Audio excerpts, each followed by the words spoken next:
Bonjour tout le monde, j'espère que vous allez tous très bien et je reviens aujourd'hui dans une nouvelle vidéo comme vous avez pu le voir dans le titre pour vous parler de mon parcours vers le végétarisme.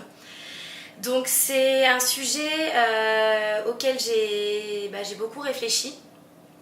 Je me suis demandé s'il fallait que je le fasse en vidéo ou non et je me suis dit que pour l'avancement de ma chaîne ça pouvait certainement intéresser certaines personnes de savoir d'où je viens par rapport à l'alimentation végétarienne, sachant que je pense que connaître les expériences de chacun dans ce domaine-là, ça peut toujours être quelque chose d'intéressant, puisque on ne va pas vers ce mode d'alimentation tous pour les mêmes raisons.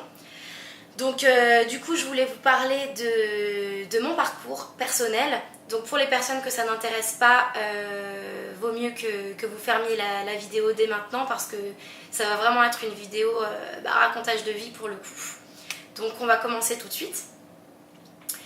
Donc il faut savoir que j'ai toujours été quelqu'un qui aimait énormément la viande. Pour moi un repas sans viande c'était fade, c'était vide et franchement j'imaginais pas du tout pouvoir m'alimenter sans viande, clairement. J'étais une grande adepte de tout ce qui était fast-food, malbouffe, McDo, tous les trucs contraires aux valeurs du végétarisme. Mais il y a eu un événement l'année dernière, courant du mois de juin, qui m'a fait changer complètement ma façon de voir les choses. Ma maman a eu des problèmes de santé l'année dernière, au début de l'été. Elle a fait un AVC. Et en fait, il s'avère que cet AVC était dû à un diabète non reconnu. C'est son sang qui s'est épaissi et qui a créé un caillot de sang qui s'est retrouvé dans son cerveau et c'est ça qui a provoqué son AVC. Suite à ça, forcément, qui dit diabète dit trop de sucre, qui dit alimentation. Donc pendant sa convalescence, elle a vu plusieurs professionnels qui lui ont parlé de son alimentation, des nouveaux réflexes qu'elle devait avoir. Et forcément, ça nous a, moi et ma famille proche, beaucoup touchés, on va dire. Et du coup, ça nous a amené de notre côté, à nous renseigner également sur l'alimentation, sur qu'est-ce que finalement l'alimentation, à quoi ça sert, quelles sont les conséquences qu'une mauvaise alimentation peut avoir sur nous. Je me suis beaucoup renseignée forcément en premier lieu sur les effets du sucre sur le corps. Je m'étais jamais vraiment rendu compte que le sucre était mauvais à ce point-là, mais ça c'est encore un autre sujet. Parce que au-delà du sucre, c'est l'alimentation en général qui peut avoir des conséquences dramatiques sur notre organisme, sur notre santé. Et en me renseignant sur les effets de la viande à outrance, je me suis rendu compte qu'en fait j'étais un petit peu en train de quelque part m'auto-détruire. Et je voulais pas en fait, parce que je me suis dit que en ayant vécu ce que j'ai pu vivre avec ma mère, j'avais pas envie de risquer un jour de faire vivre ça à quelqu'un qui serait proche de moi.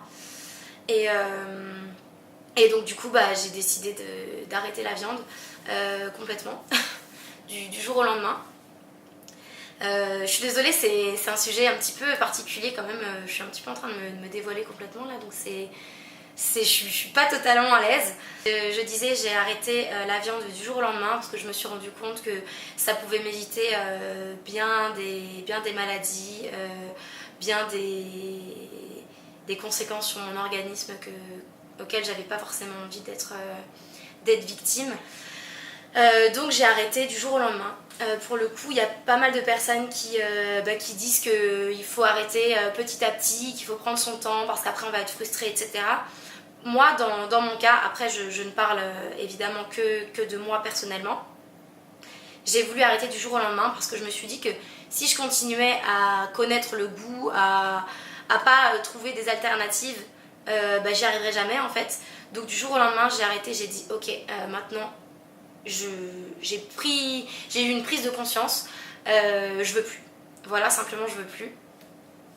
Donc je me suis beaucoup renseignée comment remplacer la viande.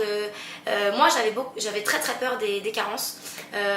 Il faut savoir que mon frère ne mange quasiment plus de viande depuis maintenant plusieurs années il me semble. Et que moi j'ai toujours été assez fermée à ça, clairement. Et parce que je lui disais que forcément on avait besoin de la viande, il y avait des éléments dans la viande qu'on ne pouvait pas retrouver ailleurs, chose qui est complètement débile puisque on retrouve tous les éléments, tous les acides aminés qu'il y a dans la viande, on les retrouve dans d'autres aliments, mais ça ce sera l'objet d'une autre vidéo. Donc je me suis beaucoup renseignée sur internet, dans des bouquins, où trouver en fait les éléments dont le corps avait besoin pour ne manquer de rien et n'avoir aucune carence. Pour cela, pendant les premiers mois, les premières semaines plutôt, j'ai regardé énormément de vidéos sur YouTube. C'est vraiment ça qui m'a fait me rendre compte que en fait, en mangeant végétarien, on n'avait pas besoin de se priver parce que quand j'ai vu les assiettes garnies, trop belles et qui donnaient trop envie, je me suis dit ok, il n'y a pas de raison que toi tu n'y arrives pas. Et petit à petit, j'ai commencé à faire des tests. Au début c'était beaucoup pâtes légumes, c'était vraiment des accompagnements très simples. Il n'y avait pas de grande cuisine, c'était vraiment des choses que je pouvais retrouver très facilement. Et c'est comme ça en fait que j'ai débuté dans mes nouvelles habitudes de cuisine. Il s'avère que je vis avec mon copain et j'avais un petit peu peur de sa réaction au départ. Et finalement, quand je lui ai dit que je voulais arrêter la viande, il a été très compréhensif. Il m'a soutenue dans cette démarche. Je pense que c'est très important d'être soutenu là-dedans parce que si on n'est pas soutenu, on risque très facilement de retomber. Parce que j'entends très souvent dire que pourquoi moi j'arriverai jamais, la viande c'est trop bon. Oui, mais en fait je suis pas du tout en train de dire que la viande c'est pas bon, c'est juste au niveau du goût, c'est juste que est-ce que je préfère satisfaire mes papilles pendant un repas tout en sachant ce que ça provoque à mon corps et au reste? Parce qu'évidemment quand on rentre dans l'alimentation végétarienne, on fait ça pour une chose à la base, mais on ne peut pas ignorer toutes les choses à côté, par exemple les effets sur l'écologie, sur la planète et la condition des animaux. C'est aussi le sujet d'une autre vidéo, je suis en train de partir complètement. Je suis en train de m'éparpiller complètement là. Je disais que j'avais été très aidée par toutes les vidéos YouTube que je pouvais voir. Ensuite, je me suis acheté toute une panoplie de livres de recettes en fait. Pareil pour me donner des idées. Et puis petit à petit, finalement, ça vient tout seul. J'adore toujours avoir des livres de recettes parce que ça me permet de varier un petit peu. Mais finalement, moi au quotidien, je suis jamais frustrée. Je mange équilibré, je mange varié, je mange de tout, je mange bon, je prends énormément de plaisir à cuisiner, encore plus qu'avant.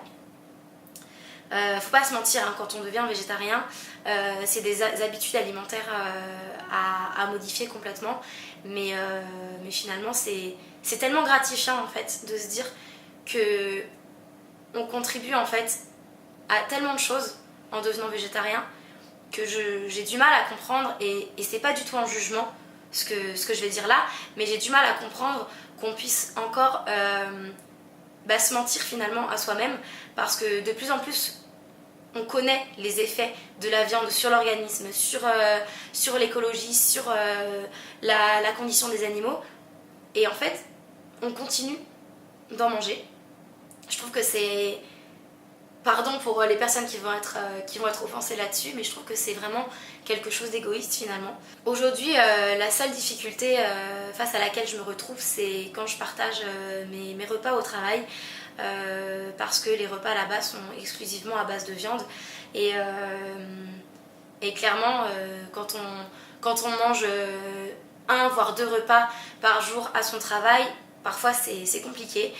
Il m'arrive souvent de rentrer le soir et d'avoir une dalle de fou parce que j'ai mangé que l'accompagnement au foyer.